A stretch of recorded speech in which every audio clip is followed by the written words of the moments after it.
Merci beaucoup, honorable présidente, pour la parole.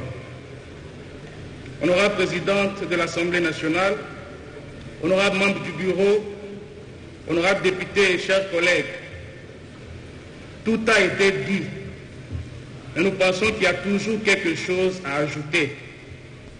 J'aimerais, à l'instar de mes collègues qui m'ont précédé, remercier l'initiative prise par notre collègue Moïndo, initiative qui nous permet aujourd'hui de raffirmer davantage notre appartenance à la nation congolaise.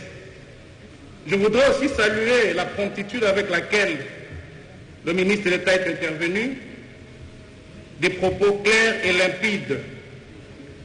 Honorable présidente, au moment où nous parlons, sans me tromper, c'est tout le Congo qui est suspendu à nos lèvres, à nos gestes, à nos faits et paroles. Oui, c'est une question qui concerne le Congolais qui vit à l'Est, à l'Ouest, au Sud et au Centre. D'ailleurs, honorable présidente, l'hétérogénéité de la liste des intervenants prouve à suffisance que c'est une question nationale. Minembwe est au Congo. Minembwe appartient au Congo. Les habitants, toutes les communautés sont des Congolais.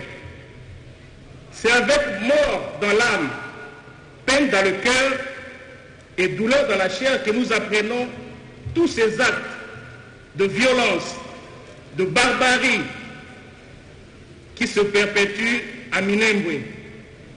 Ces femmes, ces hommes, ces enfants qui sont chaque jour tués pour des raisons que nous ignorons.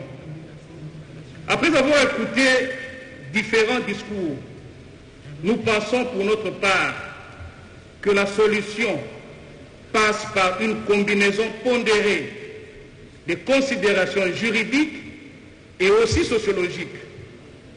Les seuls atouts juridiques ne vont pas ramener la paix.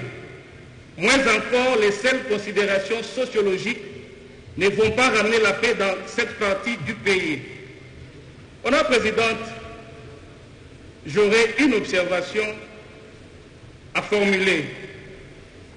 Je salue et je m'incline devant la ferveur avec laquelle tout politique, tout parlementaire aujourd'hui suit ce débat, prend la peine de passer une demi-journée pour Minembwe, pour tous les territoires qui entourent Minembwe, pour l'est du pays.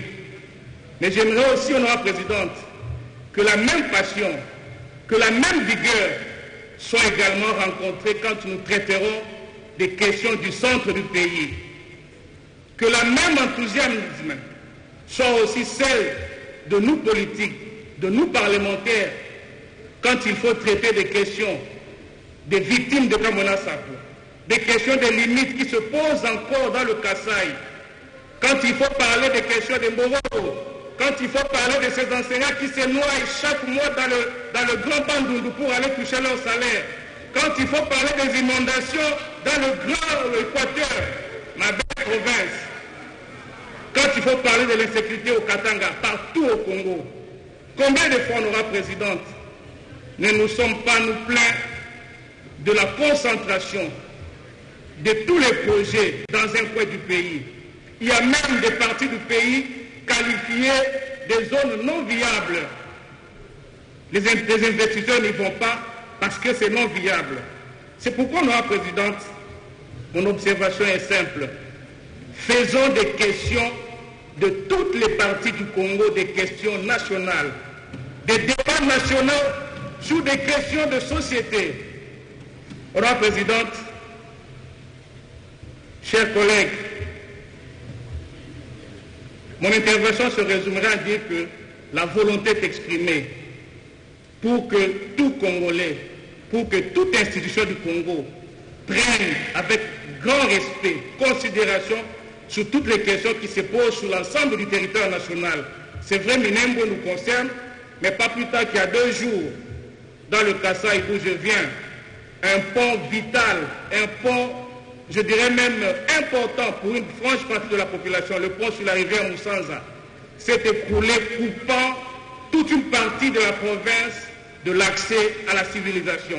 C'est pourquoi je profite de cette tribune pour demander au ministre des ITPR de se pencher également sur cette question. Je dis aujourd'hui merci.